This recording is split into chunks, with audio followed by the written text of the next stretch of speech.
goes to something I teach all the time in my classes, and it's a real simple equation. You're either generating value or you're generating waste. And if you're generating waste is doubly damaging, because first is waste is not value, and second is eventually you're going to have to clean up that waste. That waste is going to build up so much that you can't even generate value because there's too much waste stacked. We are joined by a guest who has spent nearly 30 years helping organizations from startups to global giants like Hitachi and VMware, navigating the complexities of modern work. Knowing the industry, specializes in helping leaders face those unspoken challenges, process clutters, and invisible habits that prevent teams from achieving sustainable value. Joel has worked with giants like VMware, Hitachi, and Dell. And today, Joel is a principal consultant and a leading voice in Agile community. And those 3 P's of sustainable value are sustainable people. Without the people, you don't have anybody to do the work. And so you need that. And then you need sustainable profit. If you don't have financial strength, you have nothing to fuel your engine. Whether you're a public company, a not-for-profit, or even a government agency, you need that financial fuel to fuel your mission. And then finally, sustainable processes. Can we do this over and over? If I had to pick one, it's process. Sustainable process breaks down first when organizations start to practice scaling. And there are 2 reasons for this. The first is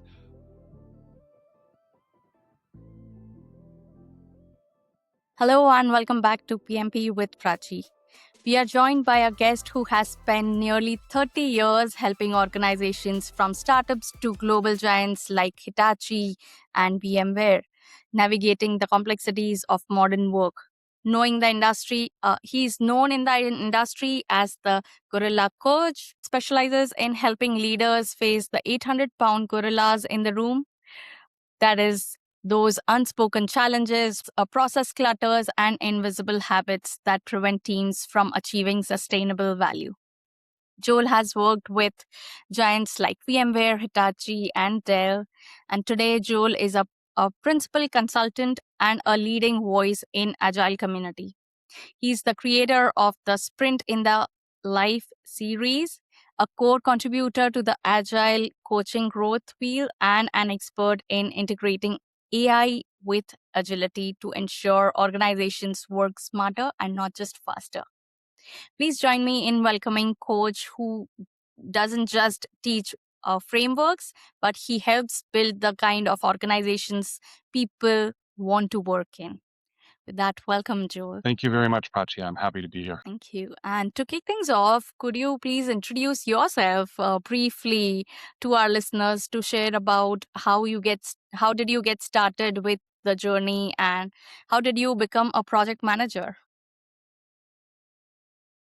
Yeah, so I mean, to get started on my journey really goes back to my ultimate roots, which was customer support. My very first, what I consider my really very first professional jobs were customer support in the computer gaming industry of all places. And I worked for computer game companies in customer support, transitioned that into more traditional products, and kind of accidentally backed into being a product manager, because I was customer support for a product that was being end of life, and I worked with the product management organization there, became a product manager, got into product management for quite a while. And then once again, my entire career is kind of a bit of accidental bumping into things. And I just happen to have a customer support background and a product management background. And Veritas was looking for somebody with a product management and customer support background to be a project manager in their global support organization. And that kind of started my journey into project management. From there, I eventually got my PMP and worked with several companies and organizations over the next decade. And then from that, after a very famously once upon a time saying, "You will pry waterfall from my cold dead hands," I took a Scrum Master class and fell in love with the concepts of Scrum and Agile, and started applying Scrum and Agile into my project practices. And I've now been doing that for over 15 years, and am now a certified Scrum trainer, teaching people primarily project managers, how to weave agile practices into their day-to-day practices. Okay. I also saw on your LinkedIn that even before the Agile manifesto was out, you were actually doing product owner work. So tell us about that. Yeah, well, it's one of those things of it's part of that is looking back in reflection. It's advice I give to all project managers and product people is the even if you're just now learning about Scrum today, that doesn't mean you don't know Agile already. Go back and look at how you've been doing your work. By the time at that time, Scrum had been out for a few years. I'd never heard of it, and I didn't know what it was. But once I learned Scrum properly, I went back and looked through my career at how was I doing things, and I realized that I just already instinctively been working in short iterative loops in collecting that customer feedback, and so I already had the principles and ideas of Agile before I ever even took the time to actually learn what it was. So looking back at your career from being a customer support person to an agile and AI expert today, what is the biggest fundamental shift you have seen in what people actually want out of their workplace? Yeah, I think what's changed isn't what people want. It's that they're finally asking for it and they're being listened to. So early in my career, especially coming out of customer support and into product and project management, most workplaces were still very Tayloristic. Command and control was the default. People were expected to follow processes, hit metrics, and not ask any questions. What shifted over time was is the leadership model. As organizations moved towards more adaptive ways of working, there was a growing recognition that knowledge doesn't respond well to control. People think, they learn, they care, and when you design systems that ignore that, performance suffers. So Dan Pink gave us this language with autonomy, mastery, and purpose. Autonomy, the ability to decide how to solve a problem oneself. Mastery, that we want to grow and get better and learn. And purpose, we want to know that what we're doing matters. So Dan gave us this language. The interesting thing is that these weren't new desires. People have always wanted to be trusted to get better at their craft and know that work matters. The real change is that today people have that vocabulary, and in some organizations, the permission to ask for those things. Leaders are starting to realize that listening isn't a nice to have. It's a how do you get better results? Talking about leadership, what is the most common habit you see in leadership teams that prevent them from doing great work? Yeah, I think really here it's just an overarching theme and thread through so many things, and that's mistaking output for outcomes. Being busy for creating value.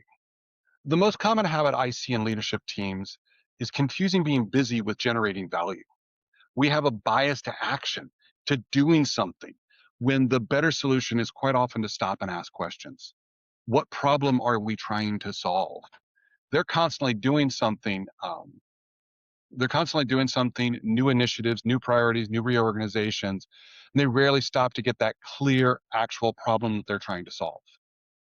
It kind of makes me think of the Einstein advice for solving problems. To put it in my own words, if I only had an hour to solve a problem, I'd spend the first 50 minutes trying to understand the problem. Great work requires transparency. Most leaders skip that step because it feels slow. Yeah, it feels like it's holding us back, but instead, in fact, it is helping us navigate the problem, and that's what traditional project management teaches us. Um, you should have maximum amount of time for planning, and then execution could be small part of it. Yeah, and all that's really changed as we've moved into the more agile is that we don't do all the planning up front. We've shifted from upfront planning to continuous planning. It doesn't mean that we don't stop and do regular check-ins. If we look, we can see analogies of this all over the place. I mean, look at a sports team. American football, yeah, they plan out how they're going to play the game before they play the game, and then before every single play, they have a planning session. They call it a huddle. And they're talking about how they're going to do that specific play. Mm-hmm. That's a lovely analogy, Ritual. Now, just shifting gears here a bit, you have defined a broader framework for sustainability through people, process, and profit. In your experience, which of these three typically breaks down the first when the organization tries to scale?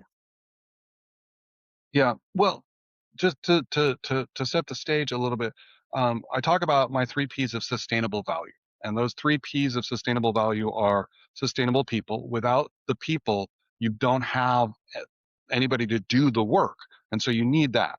And then you need sustainable profit. If you don't have financial strength, you have nothing to fuel your engine. Whether you're a public company, a not-for-profit, or even a government agency, you need that financial fuel to fuel your mission.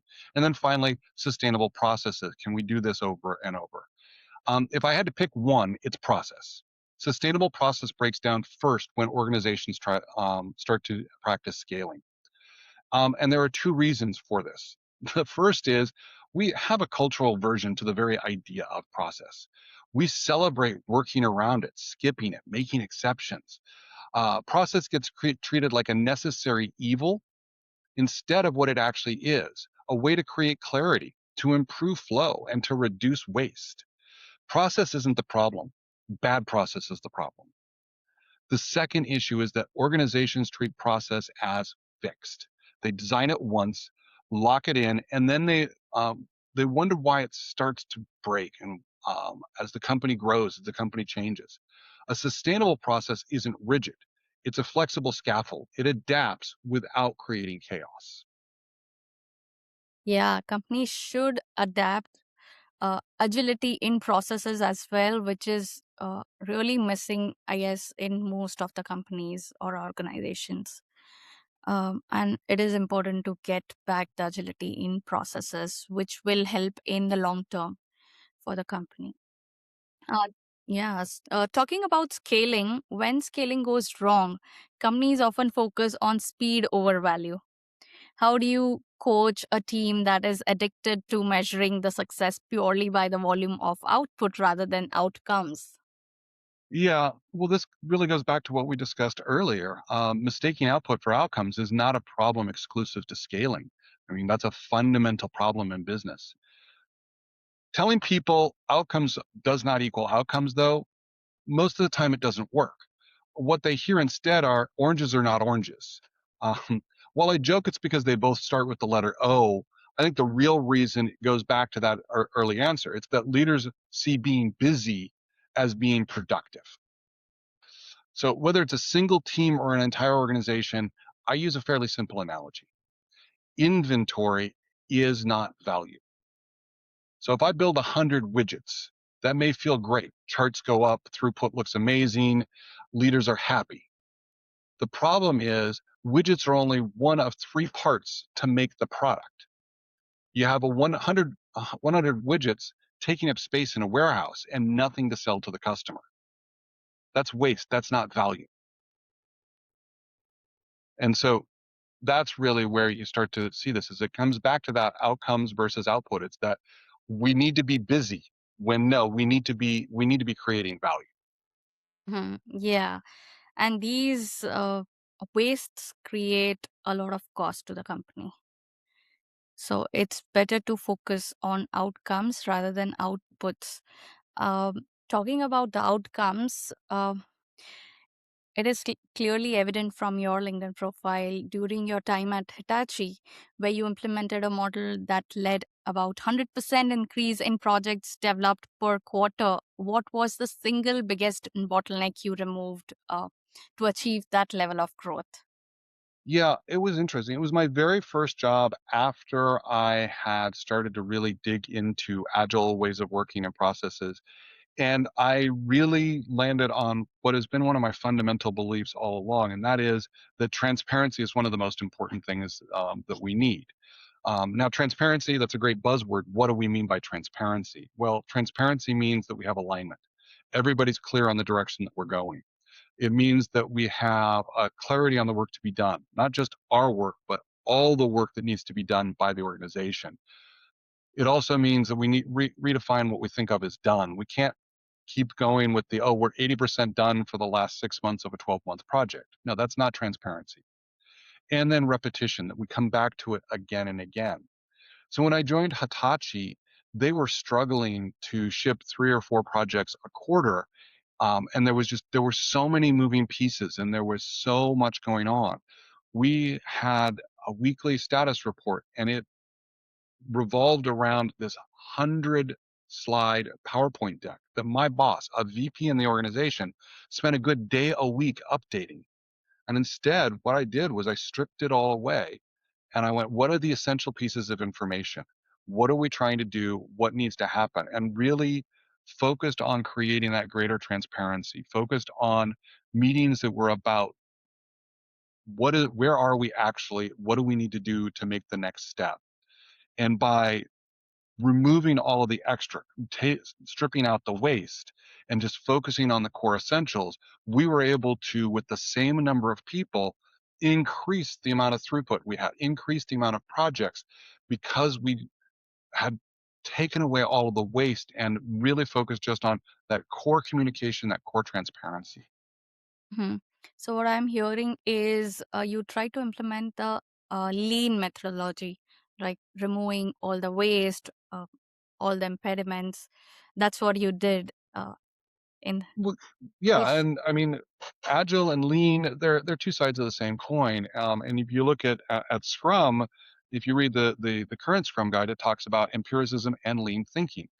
And we even go back to agile again in the principle 10. Simplicity is maximizing the amount of work not done.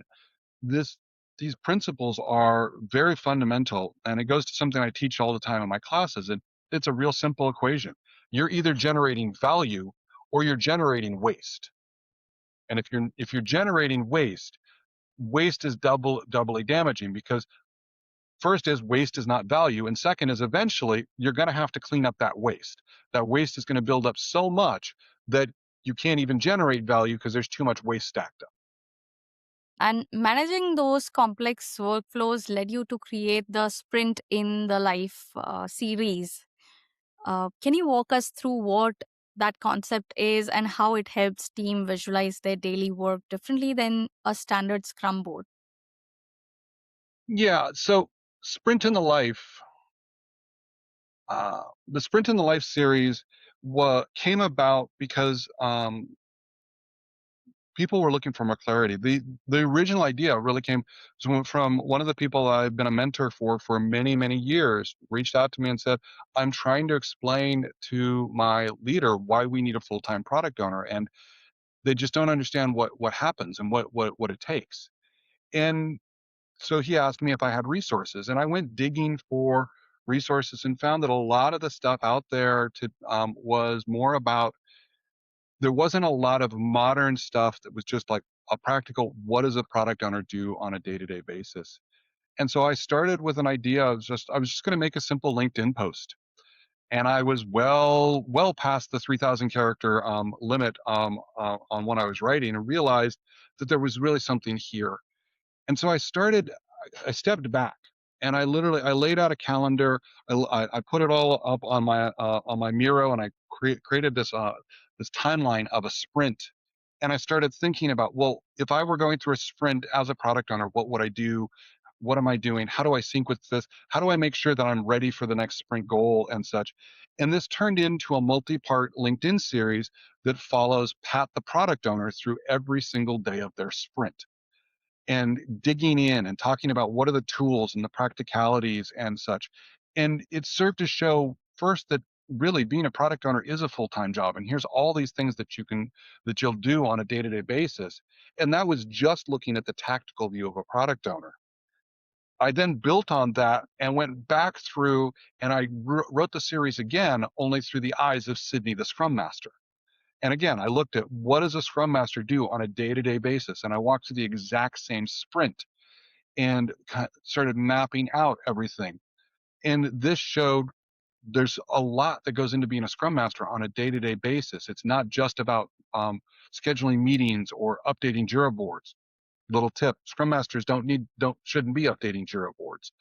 Um, It was about all of the things that Sydney was doing to facilitate Pat and the rest of the team to be able to deliver that value. Um, and so really what it did to help teams with transparency was a greater understanding of what it is that these people do during a sprint and what are the things we need to be thinking about. Because it wasn't just about justifying what does Pat and Sydney do. It was about what are the things that we need to do in a sprint, both in a sprint to deliver this sprint and also to be able to deliver the next sprint and the next sprint. How do we create that sustainable pace, that sustainable flow so that we can continuously deliver value? Mm-hmm. And even with these great tools, and before we move forward, so is the series a video version uh, or a post, or how does it go? So right now the series lives on LinkedIn. There's I think 16 posts for the product owner and 23 posts for the Scrum Master that I wrote over most of last year.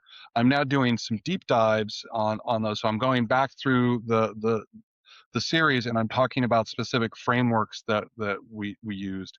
I just did a post on creating better sprint goals, for example. Uh, so that's where it is right now is on LinkedIn. I'm in the process of rewriting them and I'm going to be moving them to my blog. And then my idea is also to create video versions of the series because some people really prefer the video content. And my goal is probably eventually to capture it all into a book called The Sprint and the Life to really to help people to connect to how do you create that value through good, healthy sprints. Okay, and do you post it weekly, or if people want to follow you on LinkedIn for this series particular? Yeah. If you follow me on LinkedIn, you can get to them. I think my featured posts have the first post in each series, and so you can read that, and then every post has a link to the next post. That's the easiest way to find the content right now. And then over the next couple of months, I'm going to be moving those posts and putting them onto my website, thegorillacoach.com. Okay, cool. And you also have your YouTube channel. If anybody wants to go ahead and subscribe, watch all the Agile videos, those are very insightful. I have learned a lot from Joel. I have done my Scaled Agile certification from Joel. So I would highly recommend go ahead and watch his videos and follow him on LinkedIn. And with that, uh, the final question I would like to ask is, even with these great tools we have online and everywhere, you have noted that for a successful adoption, you must put education first. Why do you think so many companies try to skip the education phase and go straight to doing Scrum or Agile stuff? Yeah, at the core of it, I think it's humans hate admitting that we don't know the answers. Yeah. That's why good coaching questions start with what and how. When you ask someone, do you have any questions? The most common response is no. Even when they're completely lost, it's a reflex. We want to say no. No, we don't. No, we don't have any questions. No, we know what we're doing. We understand. The same thing happens with learning a framework, learning a structure, learning Scrum. Organizations want to believe that they're smart enough to figure it out on the fly. I mean, how hard could it be, right? We don't question whether a doctor needs education.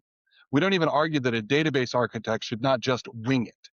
Yet, for some reason, when it comes to process and human skills, we assume they're intuitive. That they'll just emerge if we start doing the motions. Education feels slow and it doesn't feel productive. The irony is, if we skip that education, it almost always creates more rework. It's more frustration. It's more resistance later. It's putting education first. Um, so putting education first really isn't a theory. It's about shortening the time it takes to actually get to value.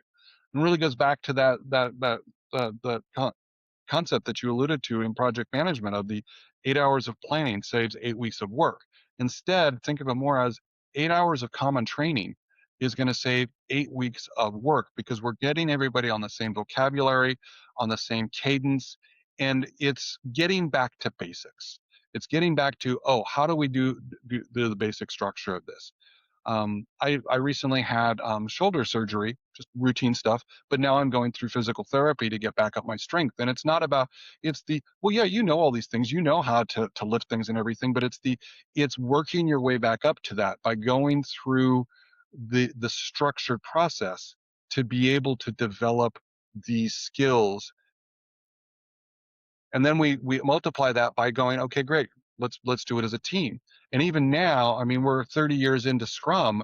People go, well, doesn't everybody understand Scrum? Well, it's Scrum is constantly evolving, and everybody's probably had different experiences. What we want is everybody on the same page, using the same vocabulary and the same structure and the same agreements on how we're going to proceed. Yeah, I completely advocate for the certifications because I myself did 3 certifications this year in 2025, and I feel so much more confident after giving all the exams or even just attending the sessions. So yeah, I completely agree that we should never stop uh, getting our certifications and educate ourselves, and that should be ongoing and continuous. Uh, Yeah. I saw an interesting chart at one point. I've got it saved somewhere, and it compared athletes to working professionals, and it showed the graph. And it with athletes, it was a green and a red bar, and the green was training, and the red was performing. And for an athlete, most of the bar was green. They spend all their time training, all their time practicing, and very little time actually performing. Yet with a business professional, we show basically we spend the entire year doing and this little itty bitty tiny sliver of learning. We are business athletes. We need to be constantly training, constantly learning to be able to get better. Especially in the age of AI, you have to continuously learn, upskill yourself, just educate yourself. So, yeah. Well, for me, yeah, yes, we are in the age of AI. It's the gorilla in the room, as I like to joke. And that is important. However, it's just the next phase. We went through this. We went through the internet boom. We went through the .com boom. We went through the Scrum and Agile and the lean manufacturing booms. Now we're into the AI. These are just they're just the same phases. It's the same concepts. It's not AI is new with technology. How we approach it and how we evolve isn't new. We need to learn, we need to inspect, we need to adapt. We need to take the new tool in and incorporate it into our existing tool structure. Yep, just embrace it instead of just opposing it. Yes. And now, just to wrap things up, I have a quick rapid fire round for you. Okay. 2 words or less. Okay. First, first, Scrum or Kanban. Which one do you prefer?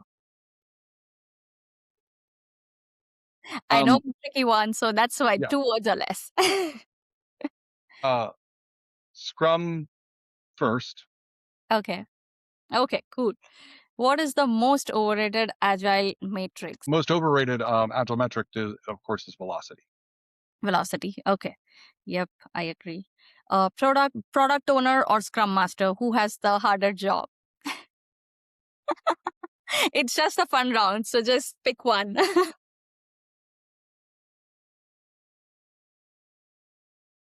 Probably product owner. Okay. Okay. A helpful team member or just a powerful AI tool? A helpful team member. Okay. In one sentence, what is the secret of sustainability process? A good balance of people, process, and profit. Okay. Well, that brings us to the end of our conversation with Joel, the Corolla coach. Joel, thank you for sharing your journey with us from the high pressure job uh, to helping global giants like uh, Hitachi and VMware find their sustainable value. Today, we have learned a true agility isn't just about moving faster, it's about facing the gorilla in the room, prioritizing outcomes over outputs, and balancing process clarity with the genuine humanity. Whether you are the product owner, a scrum master, or a leader trying to scale, Joel's 3 pillars of sustainability, that is the process, people, and profitability, provide a vital roadmap for building an organization people actually want to work in. For those who want to dive deeper into Joel's work, follow his Sprint in the Life series on LinkedIn, as he mentioned in the episode. Check out his insights on the Agile Coaching Growth Wheel and visit the Gorilla Coach YouTube channel for more strategies on facing unspoken organizational challenges. Joel, it's been a pleasure having you on the show. Thank you very much, Prachi. I enjoyed it very much. Thank you. Thank you so much.